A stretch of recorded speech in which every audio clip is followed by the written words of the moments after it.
I left last night with the conversation with Dr. Bobby, and we were talking about a united nation and how God has given America a vision. And in that understanding is why we make the comment the vision has been given. Why do we choose? For a long time, that when I had my experience in the military, I always try to say that I believe that whenever we have a true global leadership alliance, then there must be a need, especially the military. So I'm going to talk about the military because that's my experience, that's my life. And I was converted into the military, and I literally lived out a spirit filled life all of my senior years in the military. And I come to realize that I believe that more than ever, we need an enlisted advisory council all the way to the presidential level.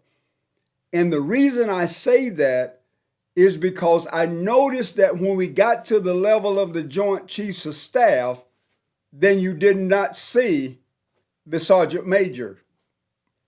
People have to realize that whenever you start talking about a command sergeant major, you're talking about an expertise that's absolutely excellent.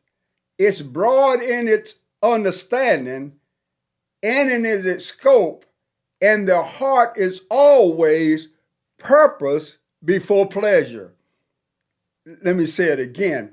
Whenever you get a true military leader that aspires to bring excellence in every way, and one of the things that I always have known in my heart as a first sergeant, as a commander, as a command sergeant major, my whole job was to make the commander great. This is really the establishment of America. People don't realize that America is a militarily legal established nation. Now, in order for that to work, it had to work as an upside down kingdom. And that's what we're coming into now, because whenever I went in the military, one of the things that we always learn as an enlisted person, it was mission, men, and self. It was selfless service. In other words, whatever we did because we were concerned about the mission while we're doing it. We were concerned about the men or the women who was going to bring it to pass, and we became last whenever it came to serving. I remember when I was in training once, and it was raining, and I think I was in Fort Bragg in the field, and it was raining, and we had an air assault move, and we went there, and it was raining so hard, and we got our breakfast, and when they served the breakfast, it literally got wet and turned the eggs green. And I remember that because I always made sure that the people got fed before me. So when you start talking about leadership, leadership is those that know how to lead, and they lead by knowing what the purpose is, what the mission is, and caring for the people because it's mission, men, and self. Now, why I say there need to be an advisory board all the way to the presidential level. One is because when you get to the Secretary of Defense, they don't have a sergeant major with them. When you get to the vice president, they don't have a command sergeant major with them. When you get to the presidency level, he doesn't have a command sergeant major. even though there is a sergeant major of the Army, the Navy, all the way up. But the truth of the matter is they really need to be behind the table. They need to be at the table of the conversation. Now, a true command sergeant major know that he is there to listen, to see, and speak in an advisory capacity after they leave the meeting. In other words, his conversation at the meeting is when he's asked by the commander, what's your take on this? So when you start talking about an enlisted advisory council, you're talking about the one that have had the experience, that know how to function, that have been through that in training, and now he's able to give conversation to the commander. And what I really love is that I want to express my appreciation for some people as I go on, because they allowed me to function the way that I was trained, the way that I was taught, and they allowed me to implement it, and we became excellent as a unit. So when we see that, we understand that true leadership is a command voice. In other words, when you talk about a command voice, it actually speaks in a tone that it brings about esprit de corps. Now you have to understand esprit de corps is a motivation for people to work together to bring to pass one mission, and they do it as a team. So when you see that, we must know how it functions. Whenever we did physical training in the morning, everybody thought it was for physical exercise, and it was, but it was for more than that. And that's why we did it in the morning. It's because in the morning when you get up, you're drowsy, you get in the shower, you get dressed, you put on your uniform, you go out. And when I went in the military, reveille was at 5 o'clock in the morning. So at 5 o'clock in the morning, you really didn't feel like running, but what it did, it prepared you for the rest of the day. We got up and we actually did physical training. We did the exercise, and we always culminated with a run, a joint run, where we ran together in formation. That was a reason. Because if we learn to do exercise together, run together, then we really begin to grow into an understanding of who is strong, and we actually exercise to the lowest level. And I was always a cadence caller because I was good at running. I was good at physical exercise. So I was always the cadence caller. I love to do that because I could sing cadence on the outside of the formation, and I would get fresh air, and we would run, and I would always be singing, and I was always the one that brought them home. What did that mean? That mean I had enough energy to finish. When everybody else was tired, then I had the energy to be able to sing them home. Here we go, all the way. Airborne, airborne, airborne. So I was able to do that, and I would do that in such an exciting way that everybody would finish and they said, thank you for helping me get to the end. So there is an understanding that commanding officers actually establishes the strategy, but the non-commissioned officer corps is the one that motivates the people to bring it to pass. It's important that going forward as this new nation, we learn to bring this thing together in a balance. We need the commissioned officer and the non-commissioned officer. And when we begin to see that, you're going to understand that with motivation, we do that on the enlisted side of the house. Now, one of the things that happened is that people began to understand, they thought they were their own person. But when you're in a unit, you need to understand that function together is what you need if you're going to war. Now, if you're going to war, you don't go to war as an individual. When you train as a unit, you don't train as an individual. You train as an individual so you can put into the corporate structure what you've learned. That's the reason every service has basic training. Because basic training says, in essence, all of you that enlisting are a commissioned officer, you're all infantry by design. What did that mean? That means if the balloon goes up, drop your typewriter, drop your computer, we got to go to war. So that was basic training, but after basic training, it was for discipline, so you would actually learn how to transition from a civilian to a military in the service that you were in.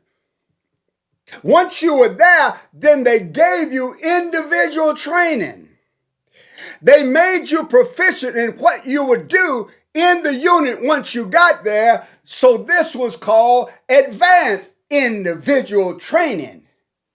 So once you passed that, then you were sent to the unit so you could function in the unit in the place where you was trained. Now the picture of that is also a picture that you'll find in the Bible. It's 1 Corinthians chapter 12. You'll see there's gifts, administration, and operation. So really, that comes together as a spiritual entity than a legal entity. That's what we got to learn going forward. Remember, I talked about the book, A Command Strategy. And when I talk about a command strategy, I talked about this book. But what I'm going to cause you to understand that I wrote a second book. This one was for the officer. And I wrote a second book, which was Command Voice. And this one was for the enlisted people. So I actually brought a balance of the command strategy with the non-commissioned understanding of how you come together and make your commander great. So when people really begin to see that the American military, the reason why they're strong is because they got commissioned officers and non-commissioned officers. And that's what I want to talk about as we go forward. It said the American military is the best trained in the world. We are. Command sergeant majors are the key to that. And you have to understand, I'm a retired command sergeant major, and I want you personally and publicly think two commanders, specific. One is I want to thank my company commander in 1985, James C. Runyon, which was my company commander. And one of the things that he did for me, when he took over the unit, he literally called me into his office and he said to me, I want you to tell me what you're going to do in the next year. And I want you to write it down. And I was like, sir, do what? He says, I want you to write down what your purpose and what you're going to function and what you're going to bring to pass in another year. It had never happened to me before. I never had to write it down. So I turned around and says, sir, that's for officers. He says, it's in your job description. So I went to my job description. Why I'm bringing this up now, whatever you're doing in any job, your purpose is in your job description. Are you doing what your job description announces for you to do? The other one is my battalion commander, Lieutenant Colonel Milton R. Menjivar, Lieutenant Colonel. So what they did, they literally gave me the ability to actually do my job based on my job description. And when we came to the end of the year, I had so many accomplishments that I could not even name them all in my evaluation report because I had never written them down. And this was the backdrop that caused me to be able to understand, going to Sergeant Major's Academy, how the military really functioned. I want to thank you all, sirs. Because in their evaluation report, they put something in the comment section that I'd never even understood about myself. And the Colonel Manager of ours says, unlimited potential. Now, you don't understand what that meant to somebody that was trying to find out their purpose. Unlimited potential. Then later on, after I became a sergeant major, and I was a sergeant major in the 5th and 9th Cavalry, Buffalo Soldier in Hawaii, the Lord said to me, he says, if you do not pursue sergeant major of the Army, I'll make you greater, much, much greater. So that's when I retired. And I want to thank Lieutenant General James Crossell, who really said, are you going to retire, Sergeant Major? I says, well, yes. He says, if you change your mind, call me. I said, sir, I will not change my mind. I graduated Sergeant Major's Academy in 1986 and was a Command Sergeant Major of the 5th and 9th Cavalry in Schofield Barracks, Hawaii in 1986 through 1989. Now, little did I know that I was literally handpicked for the job. I was qualified, but I did not realize that I was airborne. I was a master jumper. I was a pathfinder. I was jungle expert. I had all of these qualifications, and I didn't realize that God really had trained me to be an outstanding soldier, because what he was really training me is to be an outstanding apostle, because I was going to be trained. I remember coming in, and what caused me to come in the military was several things. One is George Washington's story that he could not lie to his father for cutting down the cherry tree. They laugh about that now, but that's one of the reasons why I said I'll follow this man. The other one was John Fitzgerald Kennedy. I was in the 11th grade when he was assassinated. And one of his speeches, he says, ask not what your country can do for you, but what can you do for your country? So I heard the call of what could I do for my country. So those two things resonated in my mind, because I was actually going to follow somebody that could not lie. And I was actually saying, I'm not going because of what my country can do for me, but what can I do for my country?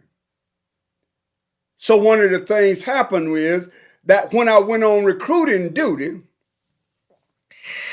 I understood something about purpose. I understood something about evidence, and I understood something about benefits. Now, here's what they said for me to do my presentation. Says you're going to join the military, and what you have to understand is that here is what you're going to get, here is the evidence, and here is the benefits. I'm going to tell you that we're going to give you 3 hots and a cot, and we're going to guarantee you a job, and you're going to get paid. And the evidence, and I was well decorated, and I put my hand, and I'm the evidence of it. And the benefits, you get to travel around the world at the military expenses. But then they said you can't tell them that their ultimate job, they may end up going to war. Now, here's why that was important to me, because at 19 and 20 years old, I was a leader in combat in South Vietnam. Nobody ever told me that when I went to the military, that I would end up being in that role as a 19, 20-year-old and in combat and an infantryman at that. So you see my hat, it says Purple Heart. In other words, you have to realize that I was a infantryman in the jungles of Vietnam with the 173rd Airborne Brigade, part of the replacement of Hill 875 and Hill 600, and I was in the Tet Offenses in that war. So whenever somebody talk about Vietnam was a conflict, I'm telling you Vietnam was a war. I don't care how you classify it. Why? People died. Young people. And the emphasis is that I paid close attention. I paid absolute attention to training because it was life or death. This is what a military training must come back to. It's not that you're going to get paid a good paycheck. That's good. It's not that you're going to get to travel all around the world. That's okay. But the bottom line is you need to be well trained, so whenever you have to do whatever you need to do, you need to be prepared. Because when the time comes, you don't have time to be prepared. I remember when we used to have IG inspections. And I used to always tell my people, the platoon, the company, whatever it was, we don't ever work all night for an inspection. We stay prepared all the time, and we just do the necessary thing whenever it's time to go. So if you train according to the mission, and you maintain that, so whenever it's time to go, you literally are ready. Now here's where we go back to George Washington. When we go back to the understanding of George Washington, he had somebody that helped him. Baron von Steuben as Washington Inspector General. So Inspector Generals was those that actually, for the commander, developed what was necessary and the authority. There was little uniformity in terms of qualifications, duty, responsibility, and authority and standards. But von Steuben began working at Valley Forge because what he saw there was a need. Where Washington disheartened troops were then encamped. They were there disheartened. They were not organized. So on 29 March 1779, Steuben regulations for the order of discipline of the troops of the United States appeared. He established that which the military used even now. They actually use it up to like 1972, and I watched it begin to change. And what I did is I literally put in a book to change the discipline that they were leaving from. Here's what it said. George Washington sought diligently to establish the authority and the prestige of the non-commissioned officers.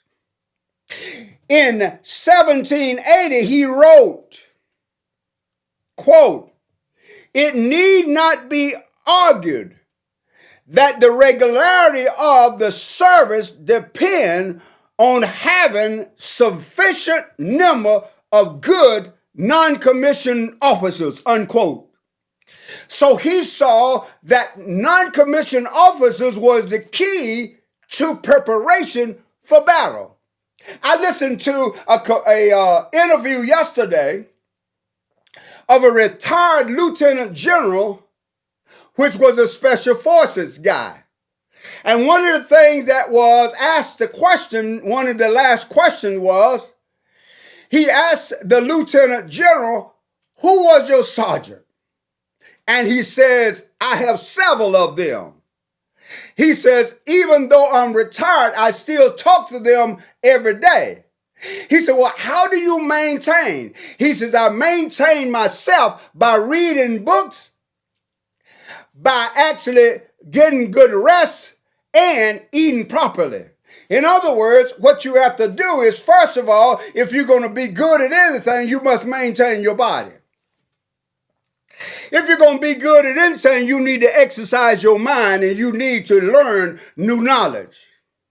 In other words, You have to understand, if you're going to be a leader, you must lead and not point and literally tell them to go, but you must be willing to be able to lead them. Now, what I said when I was talking about the commander in the book, there's a difference between Moses and Joshua. Moses led them by the hand, but Joshua commanded them. Joshua delegated authority, and Moses wore himself out. Here you go. Now, what I want to do is give you a quote from General Omar N. Bradley, a 5-star general.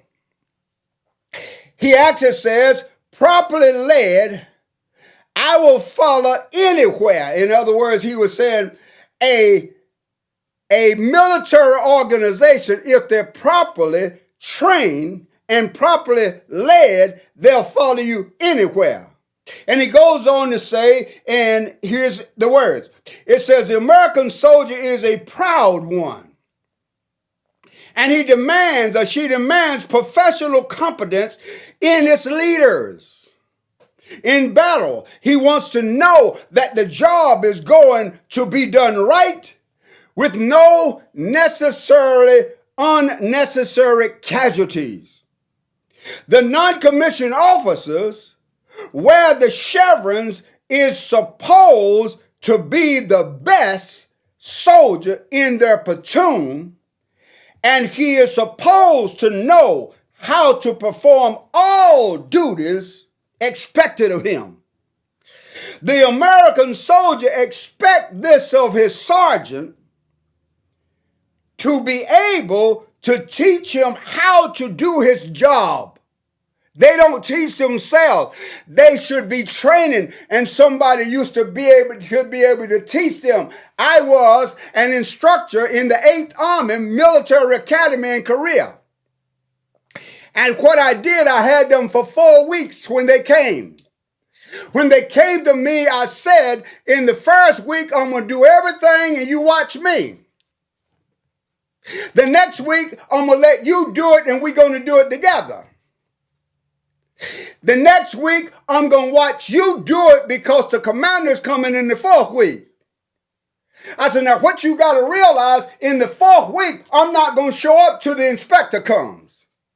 So you all are on your own. And when you pass, you're going to pass on your own. And when you fail, you'll fail on your own. But I was sure they were properly trained. And we were always number one. So that quote came from General Omar Bradley, a 5-star general. Now, one of the things that happened when I was writing this book, I remember a general that I saw when I went to Sergeant Major's Academy. A sharp general, lieutenant general. He came into the setting and you had to have a secret clearance to even get into the briefing. I saw him on stage and I was so impressed that he was excellent. He was an orator. He looked the part. He sounded the part. And his name was Lieutenant General Julian L. Beckton. So when I got ready to write this book, and I wanted to put his article in the book, I called him on the phone. And I said, General Beckton, I'm getting ready to write a book, and it's called Command Voices, and I want to put an article and a letter that you actually wrote. I want to put it in the book. And he said to me, it's in the public domain, so you can use it. Now, here's part of that letter. And it was to the company level trainers. And he was the commanding general of TRADAP. And he said to the NCOs, set high standards.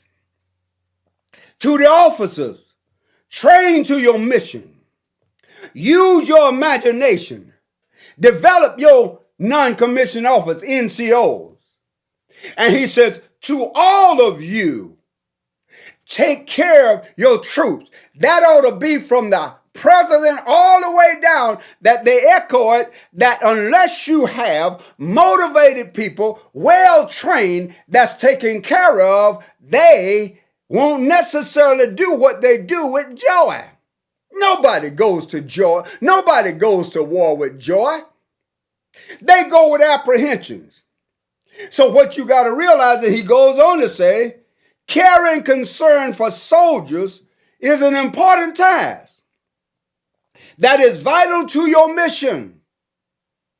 He goes on to say, soldiers must be able to fight.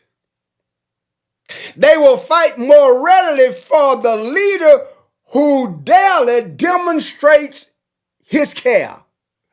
So caring for troops motivate them.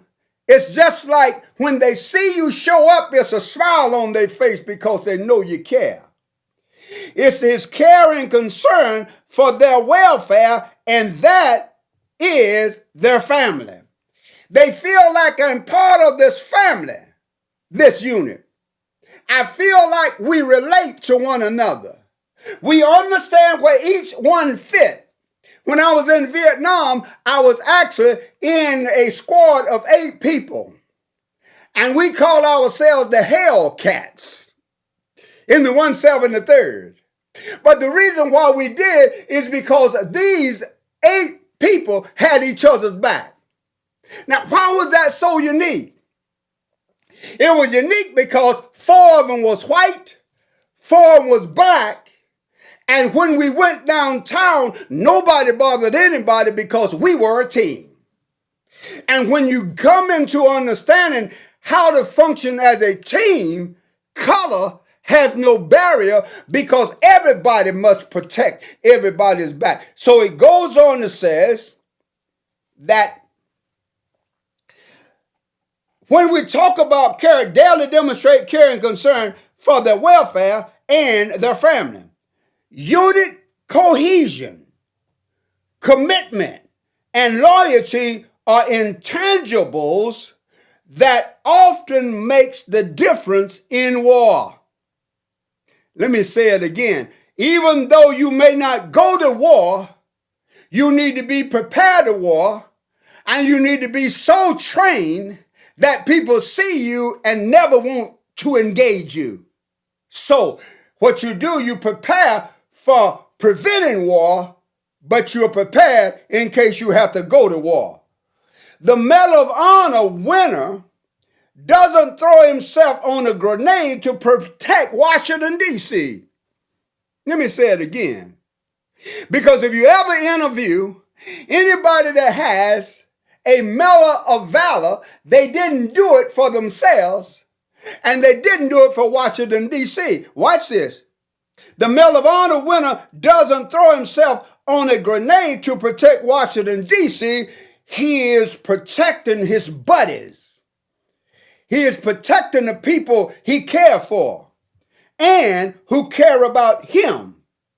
You must develop this kind of esprit de corps now, and the purpose to do this, you must purpose to do and care for your people, because training your troops is where we start.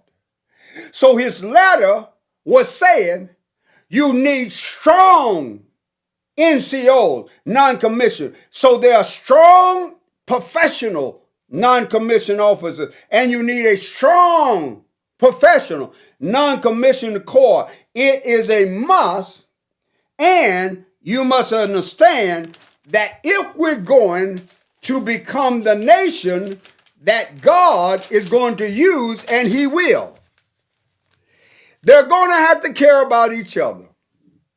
They're going to have to be command structure, which will shake everything. But then they're going to have to be a structure that have understanding, that know how to retrain them back to function in their mission. And this is why I recommend highly, and more than ever, that the military is being brought down, but now it has to be brought back up So I suggest and I say to everybody, there need to be an advisory non-commissioned counselor as a command sergeant major at that level, all the way up to the president, to the vice president, to the secretary of defense, and anybody that is working in those levels, because we are on the road to recovery, and you won't be able to effectively do it if you don't have a strong non-commissioned officers corps that gives wholesome advice, and the whole function is to protect the people and make the commander great. Thank you for your time. Thank you for whatever you're doing. Every person that joins the military must understand one thing. You are an infantryman first. You are a combat soldier.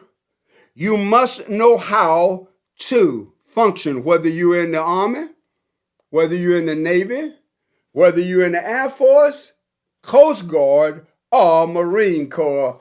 You can say, "Hoorah, this is the way we do it, the airborne way." I'm so glad that they changed the name of Fort Bragg back to Fort Bragg. That's my heart. Have a good day.